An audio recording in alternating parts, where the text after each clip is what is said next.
Okay. Shabbat Shalom. Shabbat Shalom. Is the screen going pretty fast? Or can you tell? You'll tell now. How's that? All right. Okay. Yeah, I see that. Can y'all see it? Uh-huh. From way back there? Uh-huh. Okay.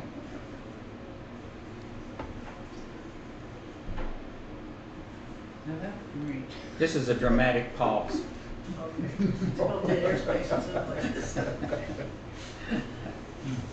Okay, I'll do this after. Join me in saying the blessing.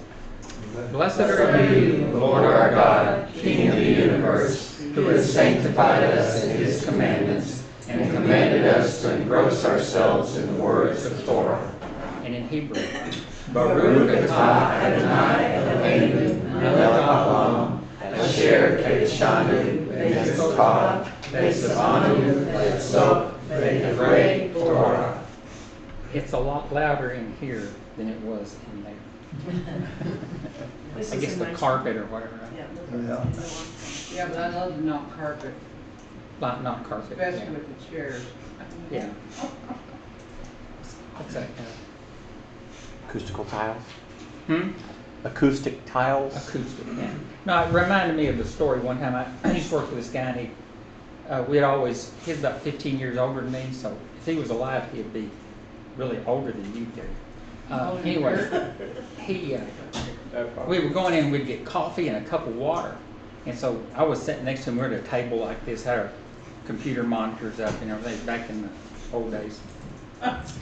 And he had his coffee in a red cup of water. So I went and got me coffee, and I put PD on my two cups, but hauled on PD. You know. And so he looked over there and he got up and left in a minute. He came back and he set his coffee and his water down and it had not PD written on it. So I thought that was good. You know. Okay. Do y'all remember Proverbs 15:8? Just okay. The sacrifice of the wicked is an abomination to the Lord, to Yahweh. But the prayer of the upright is acceptable to him. The way of the wicked is an abomination to Yahweh, but he loves him who pursues righteousness. There is severe discipline for him who forsakes the way. And what was Alvin talking about today about the way?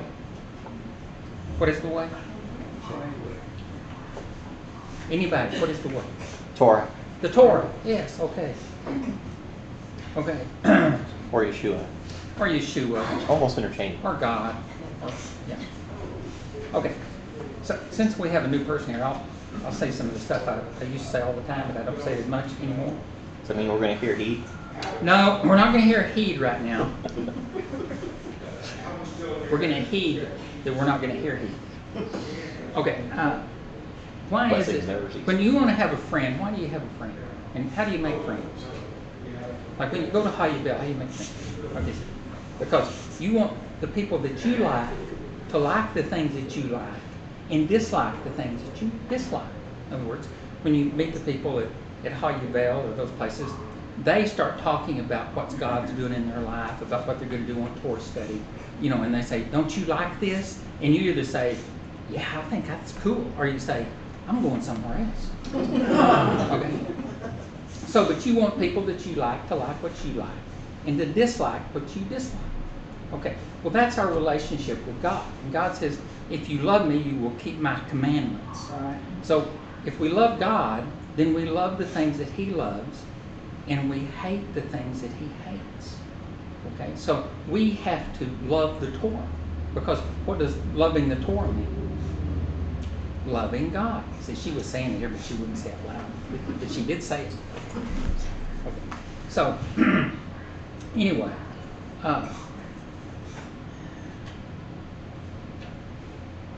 that's the screen up there. Y'all see that first? You know, that was the first screen up there. Had all the stuff on it.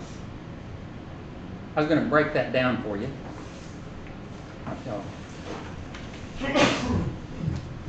Can y'all read that now? Is it big enough to read? I know it's not for you guys way in the back there. Brenda, there's a chair up here at the front. There's a chair up here. Thank you. I know it's older people who can't see the screen well.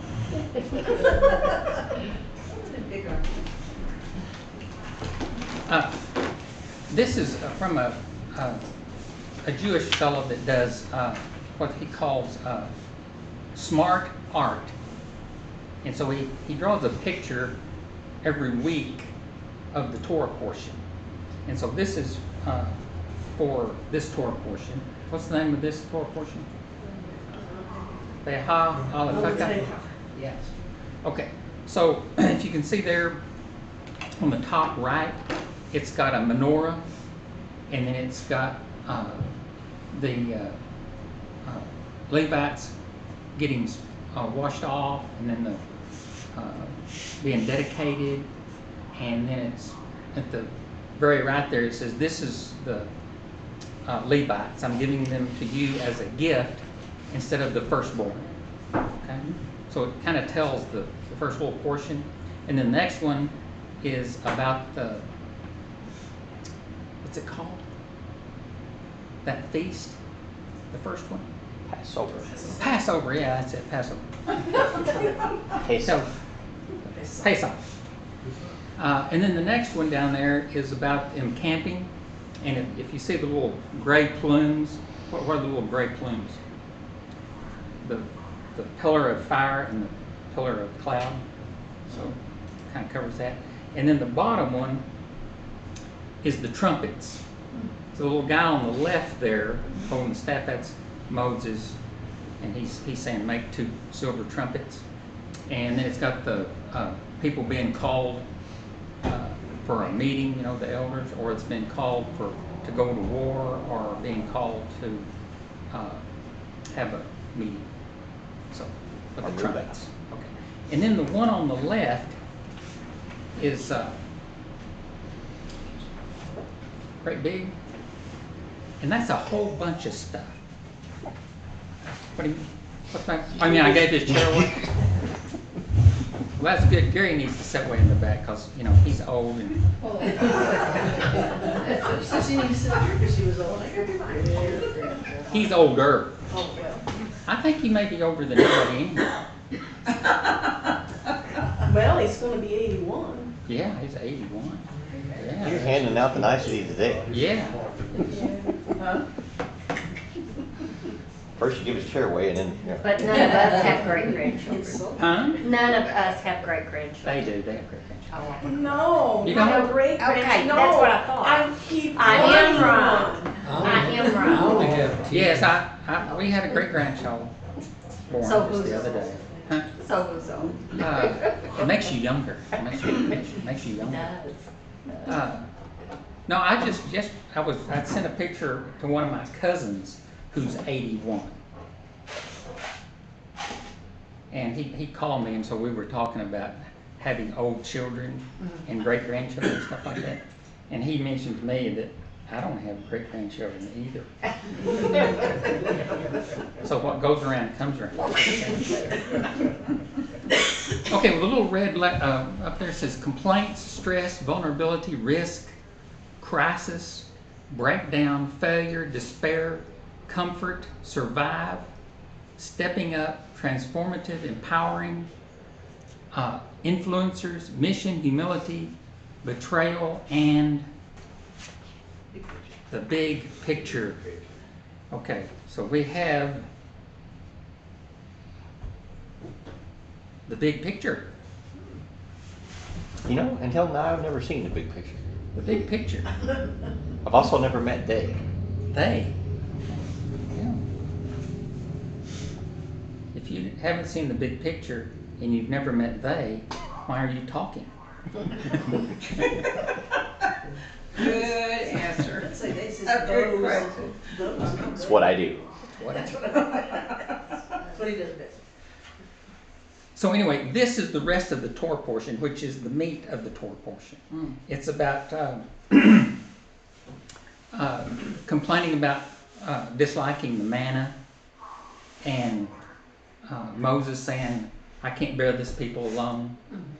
And then them traveling in the wilderness, and Moses saying, arise, O Israel, may your enemies be scattered, and may those who hate you flee from you. Repose, O Lord, among the myriad of thousands of Israel. In other words, he's saying, when you all get ready to go, he tells them, he asks God to bless them and to take care of their enemies so they're safe. And then it ends with Miriam and Aaron having evil tongue, you know, the evil tongue. And if you see that little arrow down there on the right side, it's got a little white stuff, and there's an arrow going down in the lower right corner. It's saying she got put out of the camp for 7 days. So, anyway, I thought the art was pretty good. Y'all like that? It's different. Just nod your head if y'all concur. Okay.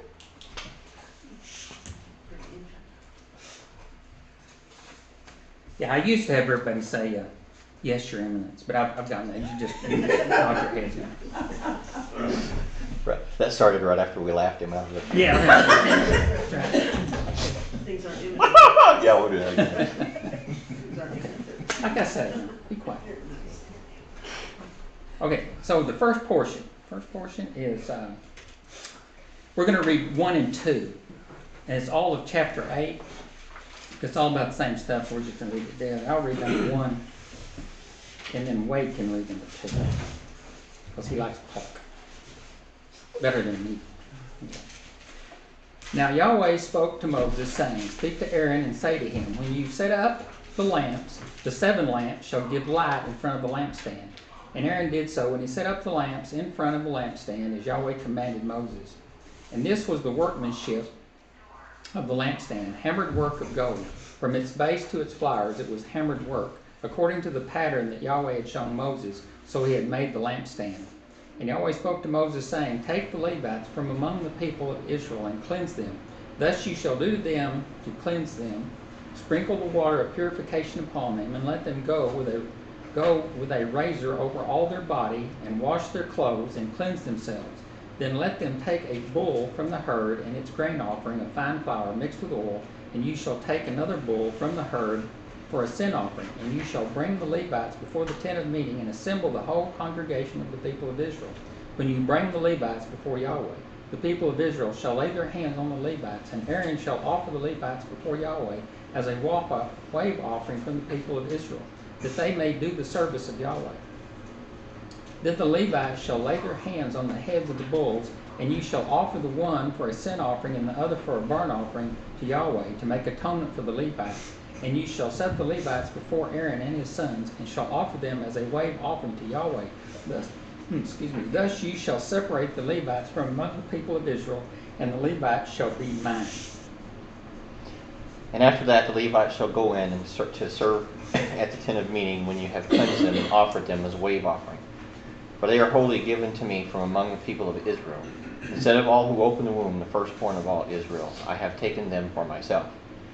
For all the firstborn among the people of Israel are mine, both man and of beast. And on the day that I struck down all the firstborn of Egypt, I consecrated them for myself. And I have taken the Levites instead of all the firstborn among the people of Israel. And I have given the Levites as a gift to Aaron and his sons from among the people of Israel.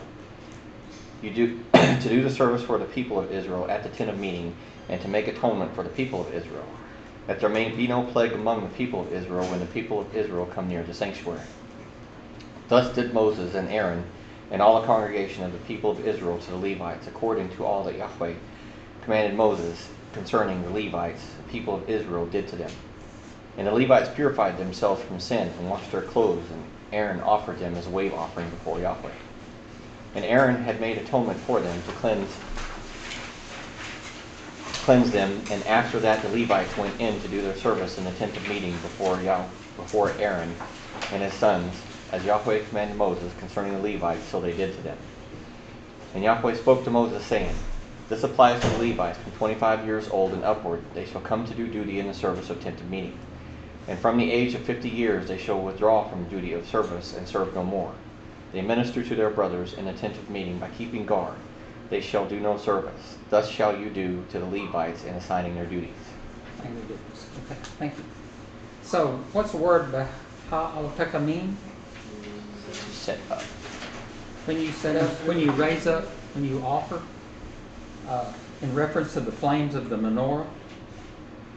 And what's the menorah represent? Light, yeah, but what does it represent? Well, where was it set up?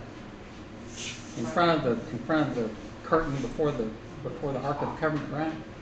But so it's kind of like follow the light, follow the Torah, and find your way. So what special mitzvah, what special commandment was given to Aaron in the tabernacle?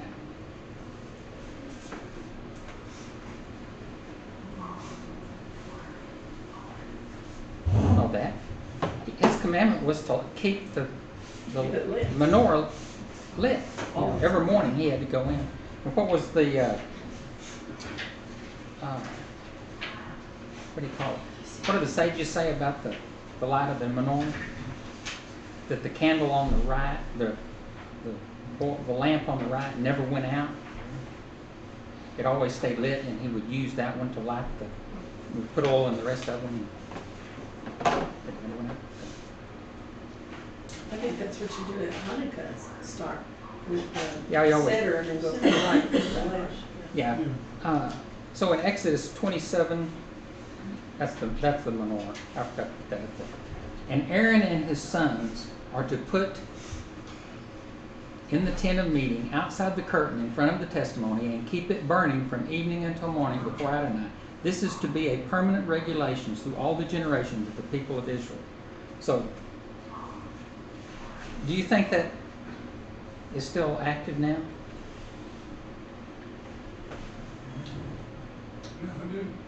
I do, because I think what it's referring to is keeping our light burning, that we are to keep God's word in our heart continually, right?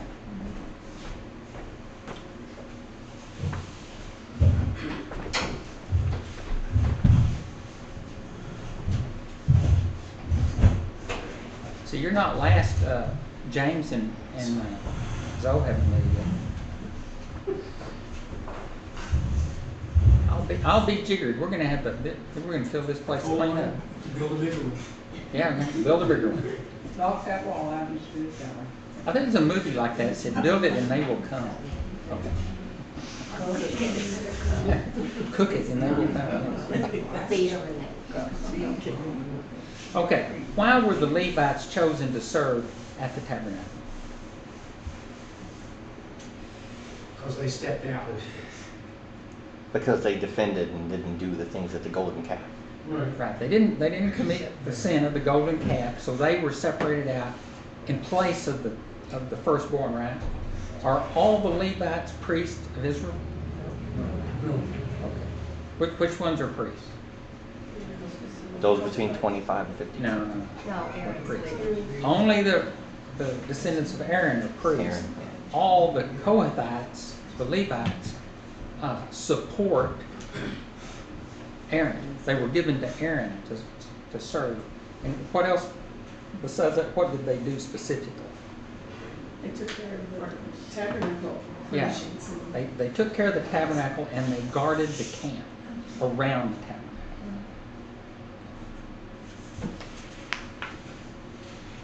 So, how were the Levites dedicated? We didn't get to this. Yeah, we did. Well, was that the Nazarite vow you think that they were taking? Well, first And they they had to shave all their hair? well, first they were sprinkled, Yeah, right? yeah.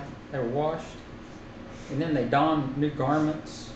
And then the people laid their hands on them, and then they were waved, and then they were all tied up in a bow, in a package up there. So you see the package? They're all tied up in a bow, presented as a gift, right? They were a gift. Right? Yes, they You How know did- what you think about gifts? You're all How did you wave all those people? You know, he had to pick every one of them up and wave them. They had to go like this, up and down, and then over here. That was what they call that's the first WFL or whatever that wrestling league is. And to wave your. Never mind that. So, what were the waters of purification that they were purified with? I think the ashes of the red Ashes of the heifer. red heifer, right, to cleanse. And what were the Levites required to shave off? All their body hair. All their hair. So it was kind of like a Nazarite vow. But shaving off your hair, why do you think they did that? What does shaving off your hair do? Makes you bald-headed all over, right? But to do cleansing, they did that. Mhm. It was part of the law. Right. You- But Other cultures did that when they had war and they took prisoners Right. just to prevent disease and lice and all Yeah. that kind of stuff. Yeah. Well, Also, could you go I ahead? was just gonna say, also, whenever they go into battle, a lot of them would shave their hair, Yeah. okay? Because you can't grab somebody who's got no hair. Can't grab Because their you hair. grab them by the hair. Okay. Do you mind if I make a joke, Duncan? I don't want to get whooped after this. Duncan doesn't have to worry about them dribbling hair. Just on his chin. Oh, you too, Rob. Okay, that's just nonsense. But shaving off hair, what happens after you shave your hair off? New Grows growth. back. It starts growing back. It's like new birth. It's like you shave off your hair, and then it's a spiritual and a rebirth. And it all doesn't grow back at once. It grows back slowly. And that's like our spiritual growth. We don't have, you might feel really good in the beginning and say, oh, I've got this, I've found Yeshua, I'm a new believer, and I'm all fired up and all that. But the growth comes slowly. And sometimes that good feeling wanes. But if you stay in the fight, you get a big bushy hair. you develop into a spiritual person. Okay, we're ready for the next one, right? Number 3. Numbers 9. Don't get that confused. Yahweh spoke to Moshe in the wilderness of Sinai in the first month of the second year after they had come out of the land of Egypt, saying, "Let the people of Israel keep the Passover at its appointed time. On the 14th day of this month at twilight you shall keep it at its appointed time. According to all of its statutes and all the rules you shall keep it." So Moses told the people of Israel that they should keep the Passover. And they kept the Passover in the first month, on the 14th day of the month, at twilight in the wilderness of Sinai, according to all that Yahweh commanded Moshe. So the people of Israel did, and there were certain men who were unclean through touching a dead body, so that they could not keep the Passover on that day. And they came before Moshe and Aaron on that day, and those men said to him, "We are unclean through touching of a dead body. Why are we kept from bringing Yahweh's offering at its appointed time among the people of Israel?" And Moshe said to them, "Wait, that I may hear what Yahweh will command concerning you." Yahweh spoke to Moshe, saying, "Speak to the people of Israel, saying to any one of you or of your descendants is unclean through touching a dead body, or is on a long journey, he shall still keep the Passover to Yahweh. In the second month of the 14th day at twilight he shall keep it. They shall eat it with unleavened bread and bitter herbs. They shall leave none of it until morning, nor break any of its bones. According to all the statute of the Passover, they shall keep it. But if anyone who is clean and is not on a journey fails to keep the Passover, that person shall be cut off from his people, because he did not bring Yahweh's offering at its appointed time. That man shall bear his sin. And if a stranger sojourns among you and would keep the Passover to Yahweh, according to the statute of the Passover and according to its rule, so shall he do. You shall have one statute, both for the sojourner and for the native." So why did God tell Moses that the people were to observe the Passover in the desert?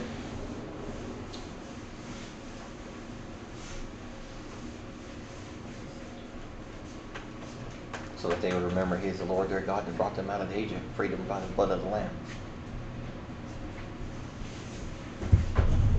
Everybody's going to have to scoot down.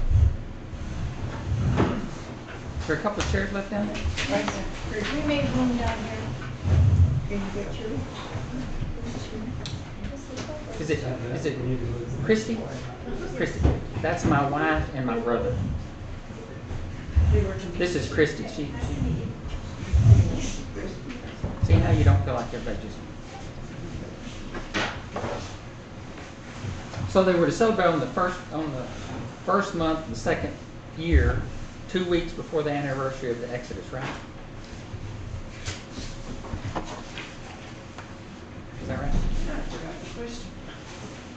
So did I. So why did God allow the second chance Passover? Oh, in case somebody was on a long journey or they had touched a dead body, something that was out of their control, they still had a chance to do Passover. You say if it was a legitimate excuse? Legitimate excuse? God's legitimate excuse. Yeah. What does it mean that that person shall be cut off from his people? Y'all know what that means? He shall be cut off.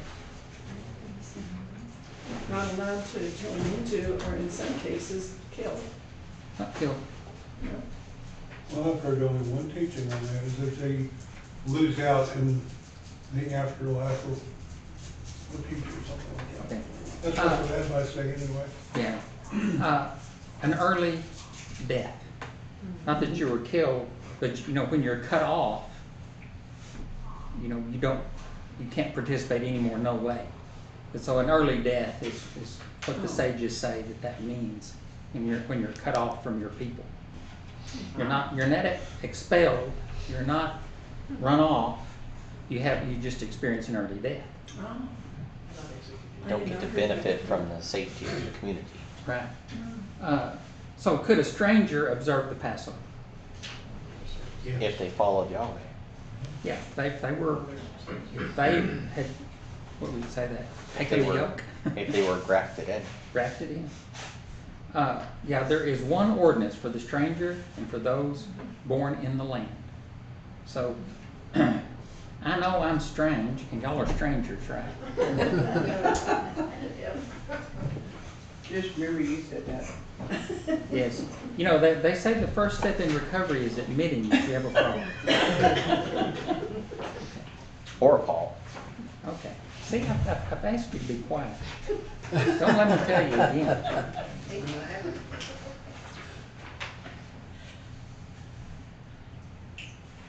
We would tell Zoe, but she's right. Yeah, I know. Okay.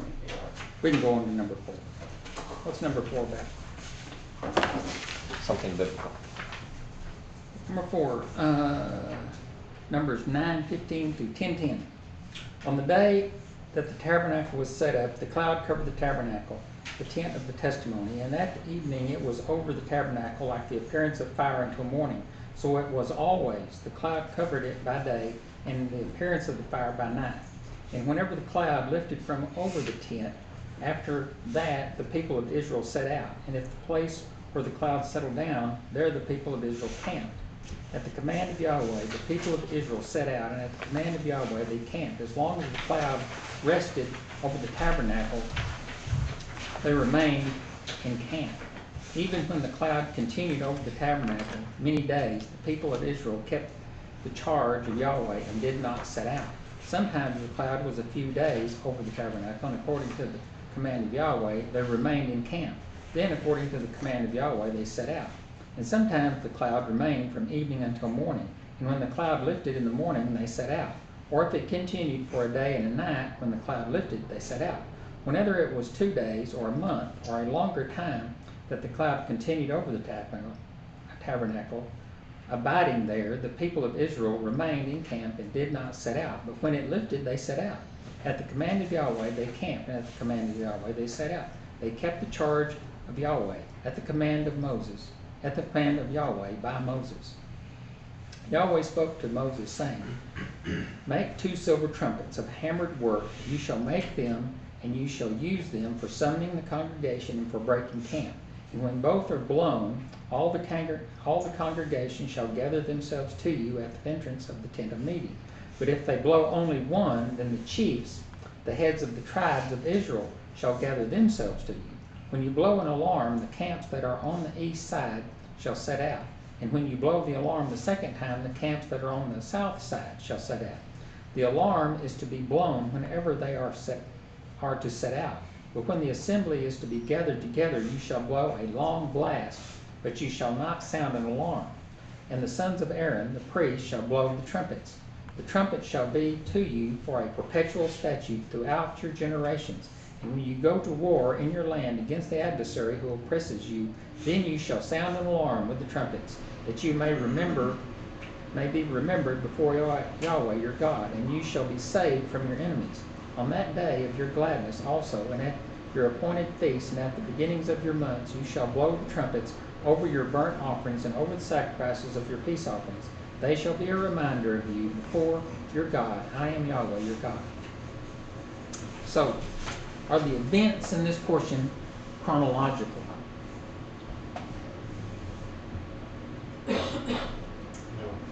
No, they're not. Numbers, the book of Numbers begins with a statement that the Lord spoke to Moses on the first day of the second month in the second year after they had come out of the land of Egypt. But the events described in Numbers 9:1 are said to occur in the first month of the second year. So they're just 1 month apart.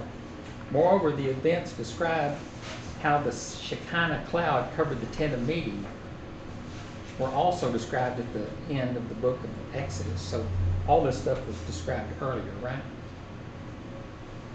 When did the Israelites leave Mount Sinai?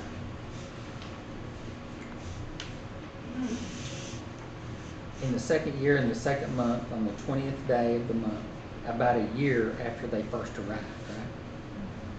So they left right after Pentecost. Would that be right? About a month after. Second month? Wouldn't that be right after, like, we saw Gethsemane? In that area? When did the Israelites, how did the people know when they wanted to travel? How did they know when to travel? When the cloud lifted. When the cloud lifted, and they knew to stop when it settled down?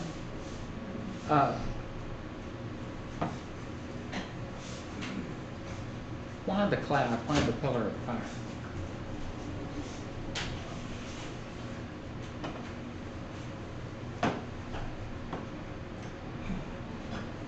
The way God Just a wanted it. guess, okay? Just a guess. Well, in cloud the day offers a little shelter from the hot sun, kind of a shade, cools it down. Night, it keeps you kind of warm, it's light in different directions. Okay, that's just pretty my good. guess. But did the cloud cover all the people, or was the cloud just there at the tabernacle? Just at the tabernacle.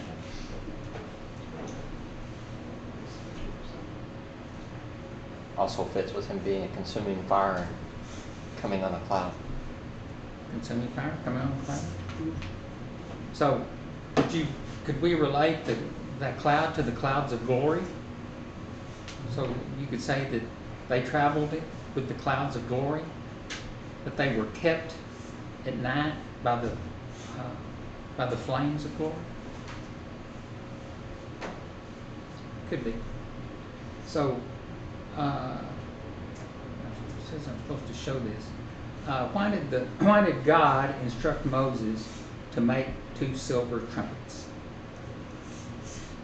Okay, he made them for the priests, right? So that they could blow the trumpets if they were going to have a meeting or if they were going to leave or whatever. New moon. He uses them. Depend on how many blasts would indicate what situation was going to happen. Yeah, when both trumpets were blown, what was that? All the people were All supposed to the come? people. But if one was blown, just the leaders? But then if an alarm was sounded, that means that they were going to war or something like that. Some emergency was occurring. So they also were to be blown when a convoke holy assembly for the people. Y'all ever heard the term convoke?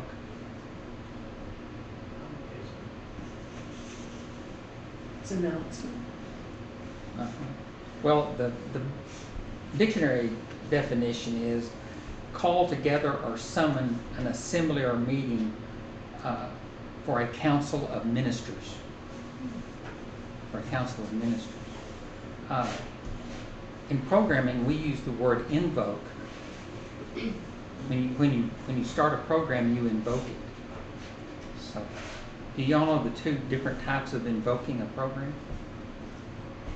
Well, there's an interactive invocation. That means when you sit down at a deal like this and you invoke a program, it's interactive.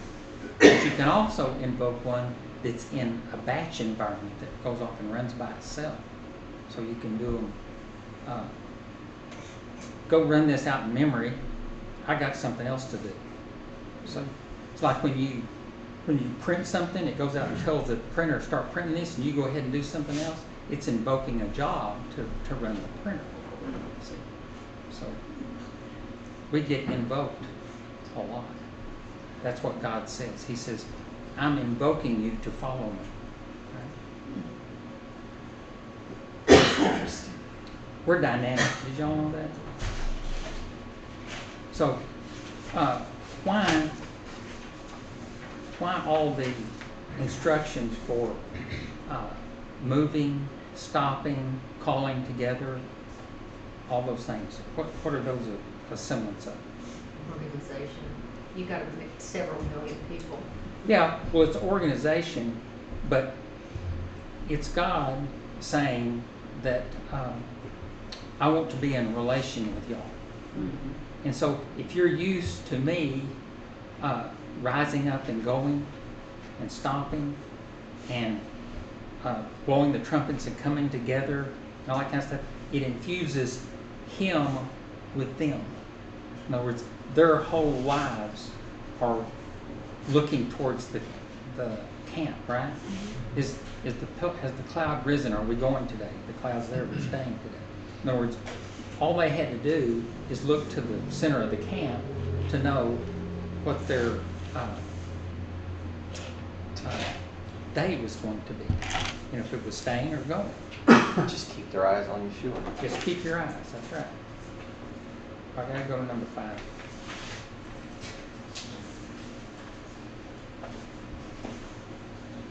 And see, I can't ask Zoe to read because she had cataract surgery and she can't see good, and she uses that as an excuse to tell me not to ask her to read.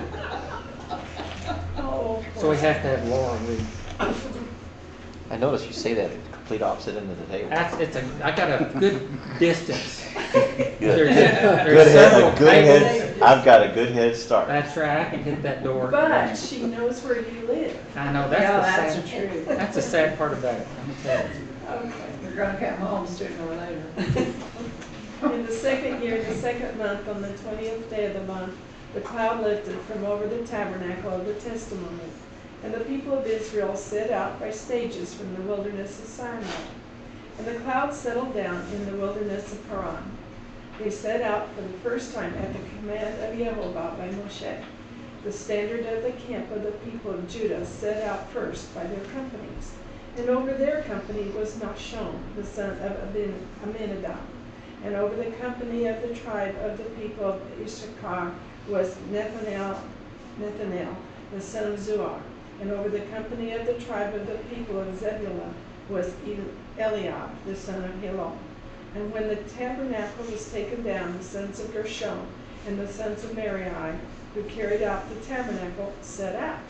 And the standard of the camp of Reuben set out by their companies. And over their company was Elijah, the son of Shedeur. And over the company of the tribe of the people of Simeon was Shemuel, the son of Zerah-Shaddai. And over the company of the tribe of the people of God was Eliasaph, the son of Duel. Then the Kohathites set out, carrying the holy things, and the tabernacle was set up before their arrival. And the standard of the camp of the people of Ephraim set out by their companies. And over their company was Elishama, the son of Amihud.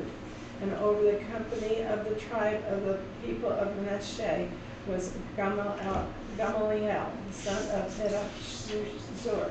And over the company of the tribe of the people of Benjamin was Abidan, the son of Gideoni.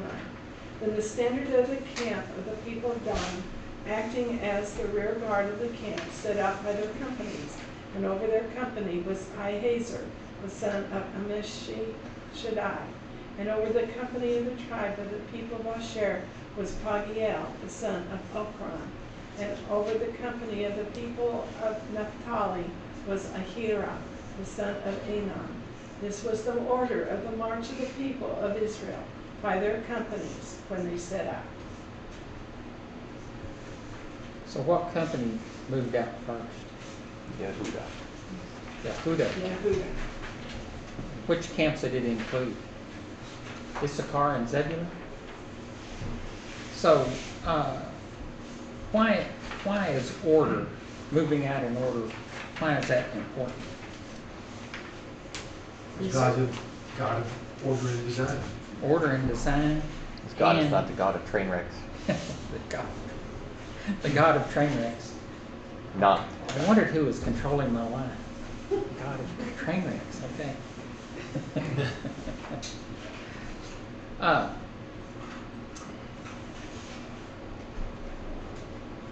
It's kind of interesting that, you know, we live our lives in a particular order.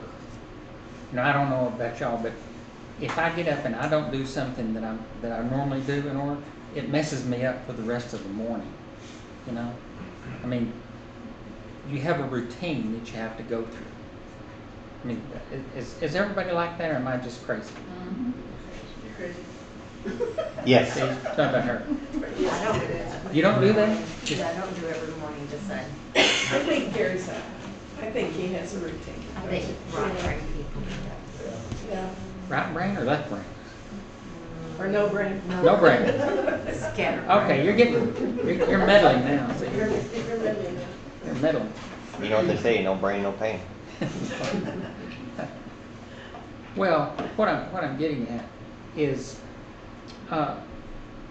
things, when you live a life of order, I mean, when you know you get up and you know what to expect.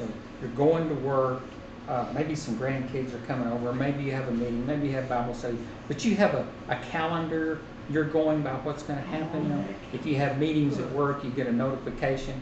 Used to you didn't, you just had to hope you remembered. But anyway, you get notifications. I mean, you live a life of order, but you meet people that you're associated with that are continually walking off the end of the plank because they didn't remember they had a meeting.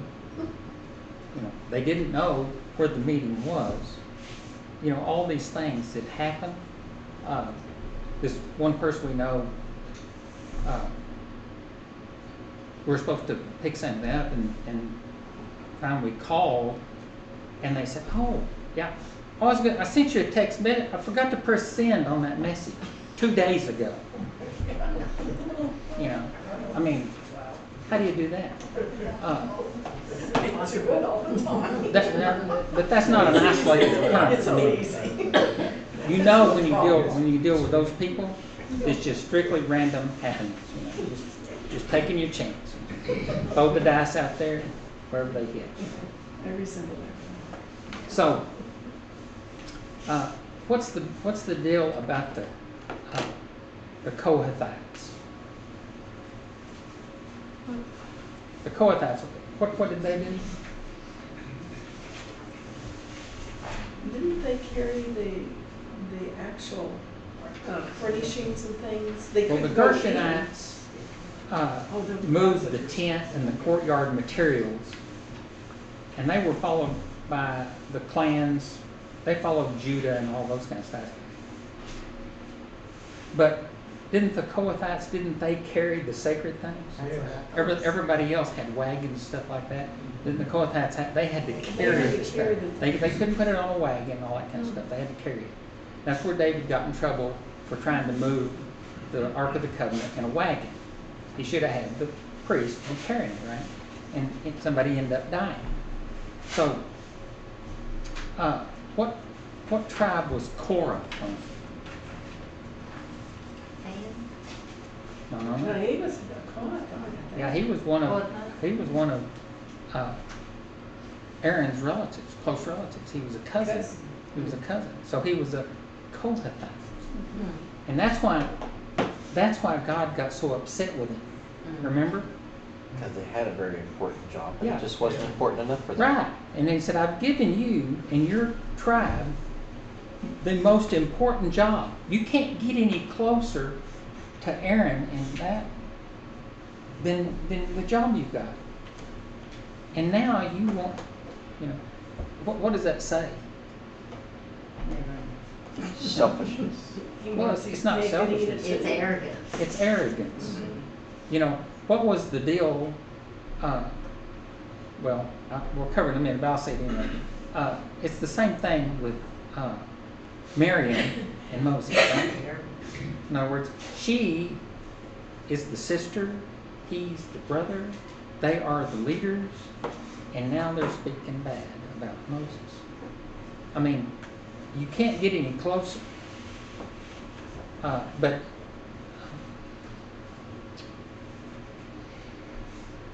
how do we, as a congregation,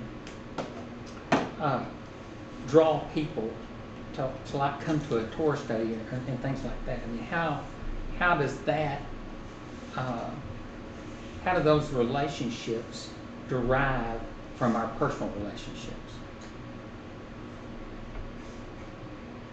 In other words, when we get together and talk about the Torah and learn about the Torah and we interact with each other, are we supposed to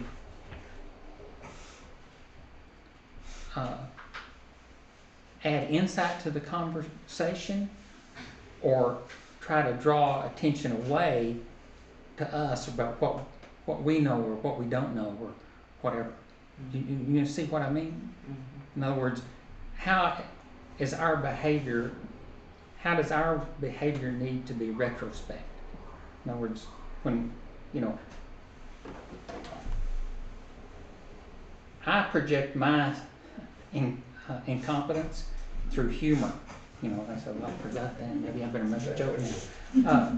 You know what I mean? But we're all struggling through life. We're all trying to make our way. We're trying to be loyal to God and follow His commandments, right? But we don't all know how to do it perfectly. But when we get together and we discuss it and we look at the things that happened biblically, which we'll discuss a little more in detail in a minute, but it gives us some insights about why we do what we do and why we shouldn't do what we do, right? We need each other. We need each other. That's what God says. He said, you need me, but if you need me, you need each other also. Number 6. And Moses said to Hobab, the son of Reuel, the Midianite, Moshe's father-in-law, we are setting out for a place of which Yahweh said, I will give it to you. Come with us, and we will do good to you, for Yahweh has promised good to Israel. But he said to him, I will not go. I will depart to my own land and to my kindred. And he said, please do not leave us, for you know where we should camp in the wilderness, and you will serve as eyes for us. And if you do go with us, whatever good Yahweh will do to us, the same he will do to you. So they set out from the mount of Yahweh 3 days' journey, and the ark of the covenant of Yahweh went before them 3 days' journey to seek out a resting place for them.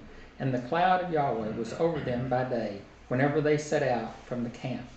And whenever the ark set out, Moses said, Arise, O Lord, and let your enemies be scattered, and let those who hate you flee before you. And when it rested, he said, Return, O Lord, to the 10,000 thousands of Israel. And the people complained in the hearing of Yahweh about their misfortunes. And when Yahweh heard it, his anger was kindled, and the fire of Yahweh burned among them and consumed some outlying parts of the camp. Then the people cried out to Moshe, and Moshe prayed to Yahweh, and the fire died down. So the name of that place was called Taberah, because the fire of Yahweh burned among them. Now the rabble that was among them had a strong craving, and the people of Israel also wept again and said, Oh, that we had meat to eat. We remembered the fish we ate in Egypt, and it cost nothing, the cucumbers, the melons, the leeks, the onions, and the garlic. But now our strength is dried up, and there is nothing at all but this manna to look at. Now the manna was like coriander seed, and its appearance like that of bdellium. The people went about and gathered it, and ground it in hand mills, or beat it in mortars, and boiled it in pots, and made cakes of it. And the taste of it was like the taste of cakes baked with oil. And when the dew fell upon the camp in the night, the manna fell with it. Moses heard the people weeping throughout their clans, everyone at the door of his tent, and the anger of Yahweh blazed hotly, and Moses was displeased. Moses said to Yahweh, Why have you dealt ill with your servant? And why have I not found favor in your sight, that you have laid the burden of all this people on me? Did I conceive all this people? Did I give birth, that you should say to me, Carry them in your bosom, as a nurse carries a nursing child, to the land that you swore to give their fathers? Where am I to get meat to give all this people? For they weep before me and say, Give us meat that we may eat. I am not able to carry all this people alone. The burden is too heavy for me. If you will treat me like this, kill me at once. If I find favor in your sight, that I may not see my wretchedness. Then Yahweh said to Moshe, Gather for me 70 men of the elders of Israel, whom you know to be elders of the people and officers over them, and bring them to the tent of meeting, and let them take their stand there with you. And I will come down and talk with you there, and I will take some of the Spirit that is on you and put it on them, and they shall bear the burden of the people with you, so that you may not bear it yourself alone. And say to the people, Consecrate yourselves for tomorrow, and you shall eat meat. For you have wept in the hearing of Yahweh, saying, Who will give us meat to eat? For it is better for us in Egypt. Therefore Yahweh will give you meat, and you shall eat it. You shall not eat just 1 day, or 2 days, or 5 days, or 10 days, or 20 days, but a whole month, until it comes out your nostrils and becomes loathsome to you, because you have rejected Yahweh, who is among you, and have wept before him, saying, Why did we come out of Egypt? But Moses said, The people among whom I am number 600,000 on foot, and you have said, I will give them meat, that they may eat a whole month. Shall flocks and herds be slaughtered for them, and be enough for them? Or shall the fish in the sea be gathered together for them, and be enough for them? And Yahweh said to Moses, Is Yahweh's hand shortened? Now you shall see whether my word will come true, for you are not. So Moses went out and told the people the words of Yahweh. And he gathered 70 men of the elders of the people and placed them around the tent. Then Yahweh came down in the cloud and spoke to him, and took some of the spirit that was on him and put it on the 70 elders. And as soon as the spirit rested on them, they prophesied. But they did not continue doing it. Now 2 men remained in the camp, one named Eldad and the other named Medad. And the spirit rested on them. And they were among those registered, but they had not gone out to the tent. And so they prophesied in the camp. And a young man ran and told Moses, Eldad and Medad are prophesying in the camp. And Joshua the son of Nun, the assistant of Moses from his youth, said, My lord Moses, stop them. But Moses said to him, Are you jealous for my sake? Would that all Yahweh's people were prophets, that Yahweh would put his spirit on them?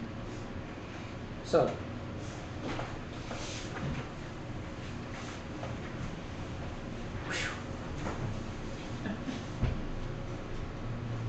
I don't want to ask that question. Who was the heir of Rob? The rabble. The rabble? So what does heir of Rob mean? Mixed multitude who left with the Israelites. And it says that the mixed multitude, the heir of Rob, are the ones that started complaining, but the Israelites picked it up also and said, yeah, we're tired of this manna. So what does manna represent? Bread, Yeah. a holy bread. The bread from heaven, right? And who came down from heaven? It was the real bread of heaven, Yeshua, right? Okay. So they were rejecting the bread that came from heaven, and they were wanting the food that they had in Egypt. Where was Egypt? Land of sin. Yeah, they were in bondage, but they said we would rather be in bondage and have Egypt's word than be free and have your word, right? Is that what they were saying? That you know, we'd rather go back and just be pagans rather than be with you. Isn't that the analogy? They rejected the manna but wanted the food in Egypt. This narrow path is just too hard for us. That's right. The path is too hard. Even though he goes before them, showing them the way, Mm-hmm.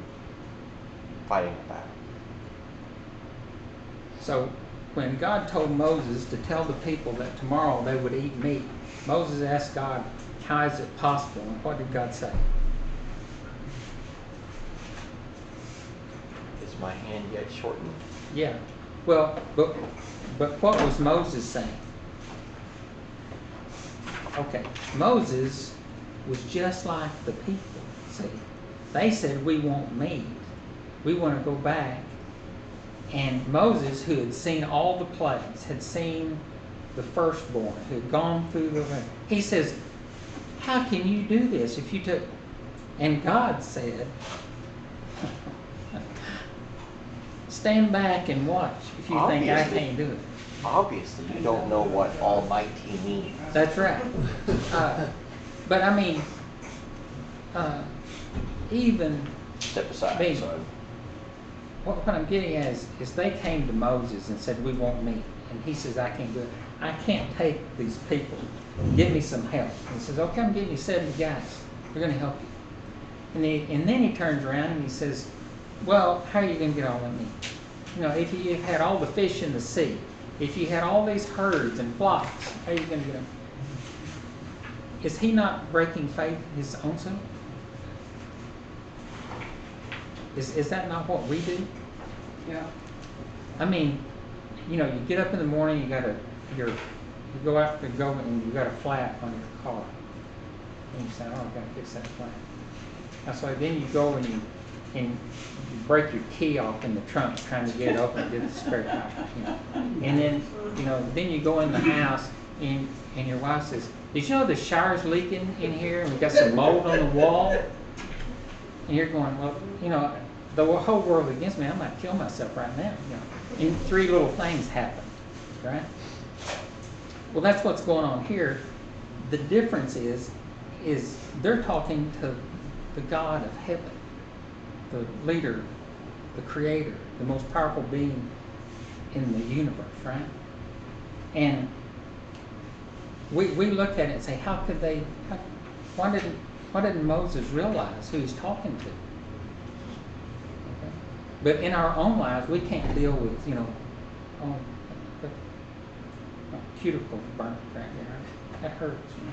I mean, we have the smallest things that are derailing us, and you know, and I admire Alvin because he calls us every Shabbat to say, how are we impacting our community? Are we a light to the community? Are we doing what we need to do? Do we know what we're doing? You know, get into the Word, find out what God wants. Let's do it. Okay, but we can't see the forest for the trees. So in reality, we need to be looking for those things. We need to be changing. But we don't do it. You know, a lot of us do our little Torah study and come to the class and make a couple of jokes and think we've done good. But you know, we've done nothing, really, because to me, it's like we don't get outside the classroom. You know, what was that deal about people that can do, people that can't teach? I hate that saying. It's like I've got a big mirror in front of me. Yeah, that's right. But am I grumbling in the desert? Are we in the desert and I'm grumbling? A wet desert right now. Yeah. It's a wet desert? Yeah. Well, you know, deserts don't always have to be dry. You know, I mean, there's different kinds of desert. You know, there's, you know, when there's no teaching. You know, there's that saying. You know, if the foundations are destroyed, what will the righteous do? So, what is that talking about? If the foundations are destroyed, what will the righteous do? Number one, who are the righteous? People that love the Lord and keep Those who His hear commandments. and do. Yeah, those that Those that eat. heed God's commandments and are doing are the righteous. Those that keep the commandments are supposed to be the righteous. But it says if the foundations are destroyed, what will the righteous do? So what are the foundations? Law. Right. If the law has been done away with, what will the righteous do? And it's the same. They'll be scattered away from the shepherd. Well, it's like if you talk about the scripture and they say, well, Genesis is just a fairy tale. You know, in the beginning God created in 7 days. And we know that didn't happen. The earth is millions of years old, and there's these fossils, and there's this stuff. And so all that's a lie. Okay. So that is destroying the foundation. I mean, and we allow that to be taught in the school. Okay. So the foundation of our faith has been destroyed by our own school system. Because then kids grow up, go to college where we think they're going to get a higher education, but it's actually a lower education. because they're told that your faith is worthless because that's a fairy tale. Okay, so the foundations are being destroyed, and we paid for it. We paid for that to be taught, when it is not true. There is more evidence for a young earth than there is an old earth. Because of the flood, all fossils that are preserved because of the flood. Most things die and rot and disappear. In other words, from dust you came and from dust you will return. So all bodies and dead animals and stuff get scavenged and eaten when they die naturally. And there's very few of those things left. But in the flood, they were killed and covered with mud and stuff. Some of them, where they're even eating something or giving birth, they're killed and they're preserved in the fossil record. So it had to be a cataclysmic event that caused it. Well, what cataclysmic event do we know? The flood. And that's where all the fossil records come from. And it's all laid down in layers. Like there was lots of water that came, and more water that came, and silt that settled. There's trees in the fossil record where supposedly there's all these layers of geologic age, and there's a petrified tree stuck up in the middle of it. Well, how did that tree grow for all those ages? There's more proof for a young earth than there is for an old earth. And people don't understand that. And if you try to uneducate them from the false education that they've received, then you become the enemy. And that's what's occurring in our country, is the foundations have been destroyed. And so the wicked are rising. And they are not nearly as kind as we are. Because it's kind of like in Nazi Germany. It's like you either believe the way we do or we kill you. That's why they couldn't convert the Jewish people, and that's why they wanted to get rid of them. So, you're either for me or against me. There's no middle ground. Y'all remember the Deuteronomy 13 text? Deuteronomy 13? It says that It starts off in 1232. Starts off in 1232. Yes. Well, but it starts off, it's talking about following other gods, not keeping God's commandments. And what does God say? If a town does this, if they say, oh, we've heard of these other gods, let's go follow them, what does God say? He says, go to that town, destroy it, everything. Kill all the animals, all the children. Don't take anything prisoners. Wipe them out. Don't let the seed of disobedience form in your nation. Okay? In your family. What's the story of the prodigal son? It's the Exodus. It's the people in the wilderness saying, I don't like what I want, I like what I have. The prodigal son goes and says, give me my stuff. I want what I want, not what I need. Yeah. And so then he goes off and he squanders it, and then he's eating with the pigs, right? And what does he say? I didn't have to eat with pigs when I was at Dad. I'll go back to Dad and just say, hey, I'll be your servant. Just let me come back. But Dad, who's God, welcomes him back and says, but when he comes back, what does he say? What does he say to his father? Forgive me, I sinned against you in heaven. Yeah, he said, I have sinned against you and heaven, and I don't deserve to be let back. Just let me be a servant. But he elevates him, right? Why did he elevate him? Because he was Because of his humility and his repentance, right? When he came to him in the beginning, what was he? rebellious. He was rebellious and arrogant. When he came back, he was humble and repentant. Okay? And that's the lesson that we have to learn. That we, in our kindness and our ignoring the Torah, have created a society that's going to kill us. really and truly. That's what they have in mind. You know, abandon the law, kill the people that you don't like. That's what's going on in spades. And it's not a joke.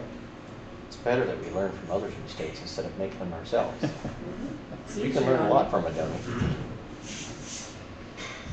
So, how did God regard the tears of self-pity shed by the Israelites?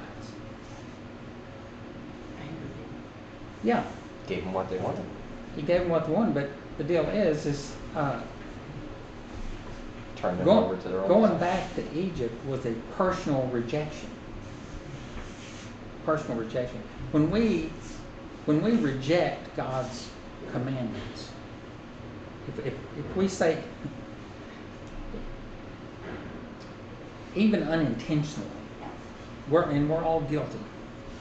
But when we minimize something that God has said, we are in effect rejecting God, and we don't even realize it sometimes when we do it. You know, I mean,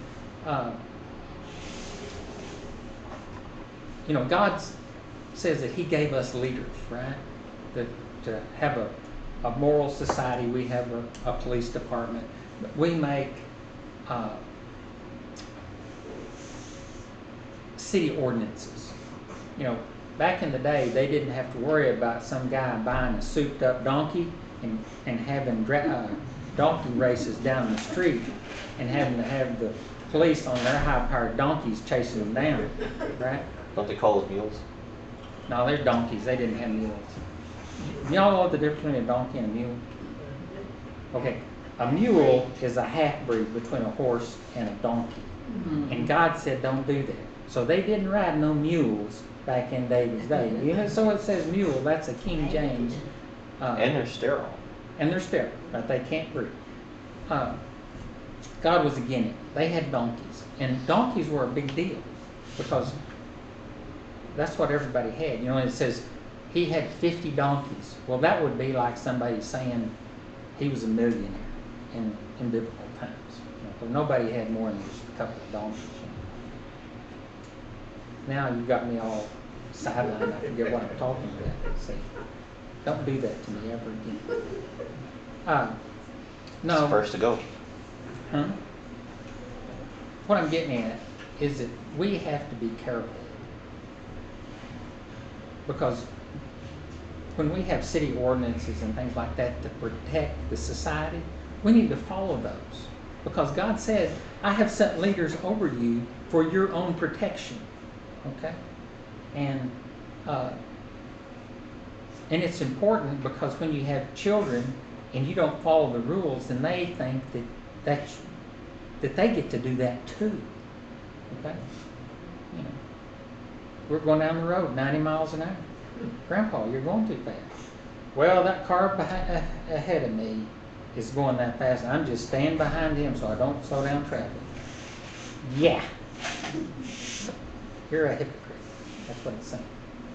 Okay? You don't do that. You gotta suck it up and do what's right. Right? See, I have one of those little deals where you have that Apple CarPlay in your car, and so it does the GPS, and it puts what the speed limit is where you are and how fast you're going. And if you're over the speed limit, it's red. So Joplin's sitting in the back saying, Grandpa, you're speeding. And there's no compromise in that. No compromise. Zoe's sitting back there. Stupid guy. Yeah. Oh, moving right along. Are we on number 7? What time is it? 2:15. I'm going to be through about 2:30, Zoe. Y'all know what's going on, don't you? Okay. That did sound like yesterday. And Moses and the elders of Israel returned to the camp. Then a wind from Yahweh sprang up, and it brought quail from the sea, and let them fall beside the camp about a day's journey on this side and a day's journey on the other side around the camp, and about 2 cubits above the ground. 2 cubits. That's about 32 inches or so. 36 inches, about 3 feet. And the people arose all that day and all night and all the next day and gathered the quail. And those who gathered the least gathered 10 omers, and they spread them out for themselves all around the camp. And while the meat was yet between their teeth, before it was consumed, the anger of Yahweh was kindled against the people. And Yahweh struck down the people with a very great plague. Therefore the name of that place was called Kibrot Havatah, because there they buried the people who had the craving. From Kibrot Havatah the people journeyed to Hazeroth, and they remained at Hazeroth. Miriam and Aaron spoke against Moses because of the Cushite woman who he had married, for he had married a Cushite woman. And they said, Has Yahweh indeed spoken only through Moses? Has he not spoken through us also? And Yahweh heard it. Now the man Moses was very meek, more than all people who were on the face of the earth. And suddenly Yahweh said to Moses and to Aaron and to Miriam, Come out, you three, to the tent of meeting. And the three of them came out. And Yahweh came down in a pillar of cloud and stood at the entrance of the tent and called Aaron and Miriam, and they both came forward. And he said, Hear my words. If there is a prophet among you, I, Yahweh, make myself known to him in a vision. I speak with him in a dream. Not so with my servant Moses. He is faithful in all my house. With him I speak mouth to mouth, clearly and not in riddles. And he beholds the form of Yahweh. Why then were you not afraid to speak against my servant Moses? And the anger of Yahweh was kindled against them, and he departed. When the cloud removed from over the tent, behold, Miriam was leprous like snow. And Aaron turned toward Miriam, and behold, she was leprous. And Aaron said to Moses, O my Lord, do not punish us because we have done foolishly and have sinned. Let her not be as one dead, whose flesh is half eaten away when he comes out of his mother's womb. And Moses cried to Yahweh, O God, please heal her, please. But Yahweh said to Moses, If her father had but spit in her face, should she not be shamed 7 days? Let her be shut outside the camp 7 days, and after that she may be brought in again. So Miriam was shut out of the camp 7 days, and the people did not set out on the march till Miriam was brought in again. After that the people set out from Hazeroth and camped in the wilderness of Paran. So, what was the sin of Miriam that caused her to become a leper, exiled from the camp? She spoke against her brother Moses, thinking that she and Aaron were just as capable as he to be leading people. So what it turned out was she held up the whole congregation because she was put out of camp for 7 days. Right.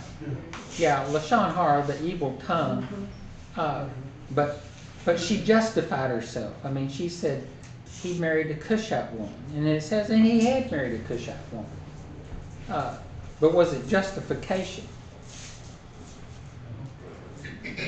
Well, it could have been justification. I mean, you say he has done bad stuff. God But- didn't think so. Yeah, but what did God say?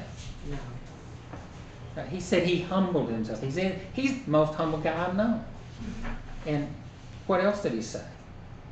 He said, I don't speak to him like I speak to other people in dreams and visions and so forth. He said, I speak to him plainly, and he sees my form. And there again, you go back and talk about Moses. He had just questioned God's ability to feed everybody. You know. But what does that intimate about Moses in that relationship? He could speak forthright to God. Yeah, he could come in and say, "Hey, how are you going to do this?" You know, it's like a kid. It's like me. I was working on a farm with my dad, and something came up, and I'm like, "How are we going to fix this?" And he says, "Okay, it is your first rodeo." So, you know, you get shown how you did, and the first time that happens, you're thinking, man, we can get this done. But what really gets you is when something happens and he says, oh, we got to go to town and get somebody. So then you're like, oh, there's some stuff he can't do. That was very rare. Okay. When the Israelites first left Egypt, they grumbled about the lack of food, and God provided them with manna. However, In the episode recounted in this portion, God judges the people for their ingratitude and faithlessness. So what's the difference?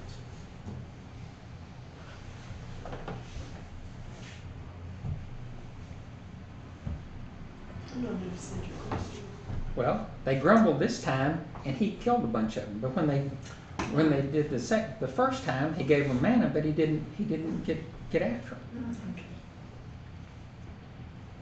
Well, they didn't have any experience. They had seen God's power, but he hadn't fed them. I mean, it was a different point in the relationship. Now they've been together. He's done all these things. They've had the golden calf. They've had all kinds of stuff. And now they're calling out what he blessed them with in the beginning and asked for them to be like they were in Egypt. So they've rejected him, right? Now, they did a similar thing. They said, we're starving to death. We'd been better off in Egypt. At least we had something to eat. You know. And, you can kind of see the rationale that he'd say, well, you've done this, but that makes me mad, but tomorrow you're going to have this. Do you see the parallel, what it said? The quail fell in the evening and they covered the ground 3 feet deep, a mile this way and a mile that way and a mile that way. I mean, all around. I mean, it wasn't just a little bit of quail. Okay? Didn't they leave with their herds and their flocks? Well, they left with their herds and their flocks. So they're not But going to starve to death. yeah, there's a lot of things that they had to have a lot of animals with them because they did sacrifices, or they were supposed to. But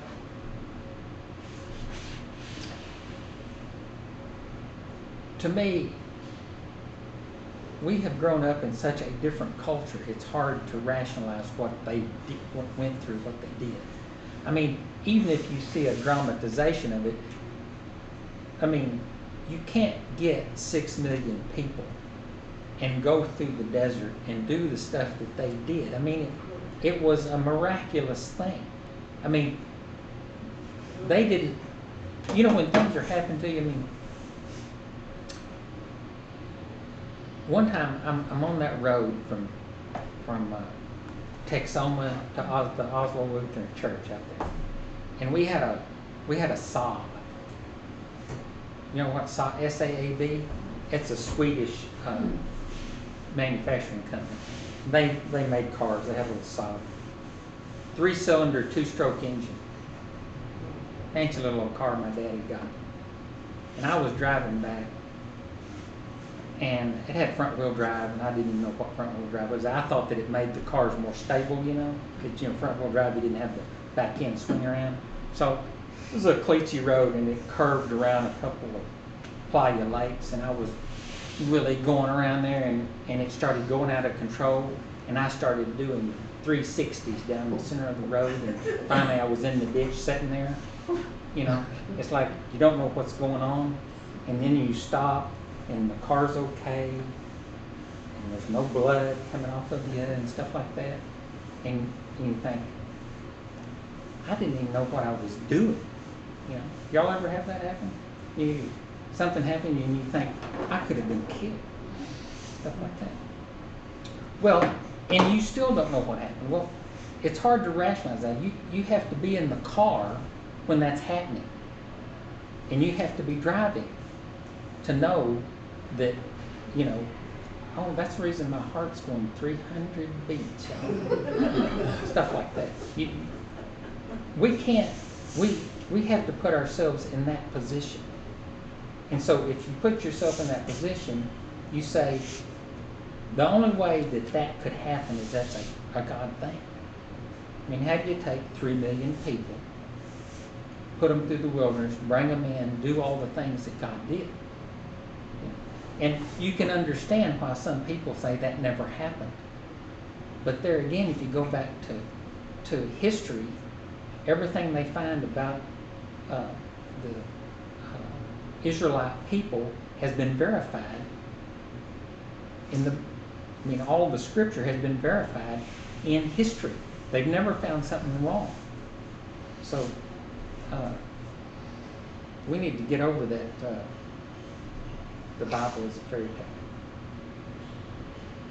Okay, I had one other question, but I'm too late, so I got to go on. We do Calvin. Calvin is very biblical. I don't know if you knew that or not. But he says, hey, Mom, why would God hold us to a lesser standard than he did Israel? God has told us that he does not change. Why would anyone think otherwise? Wouldn't that make God a liar? Isn't it obvious that when we abandon his word, the resulting chaos is what destroys the meaning in the world?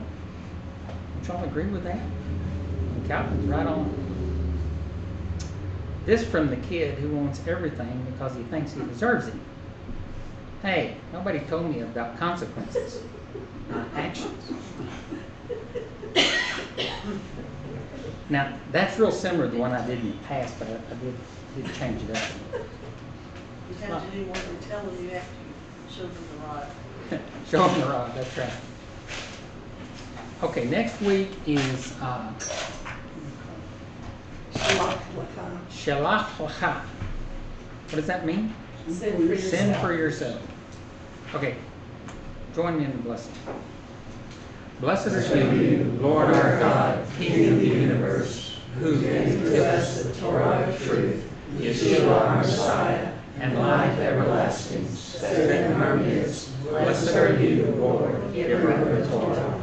And in Hebrew, Baruch atah Adonai Eloheinu melech haolam, asher natan lanu Torah kamet, Yeshua Meshikeinu, v'kayil olam, netah v'tokenu, Baruch atah Adonai noten haTorah. Great peace have those who love your law, and nothing can make them stumble. And the way of the wicked is like deep darkness. They do not know what makes them stumble. Thank you, Paul. All right. We made it through one more.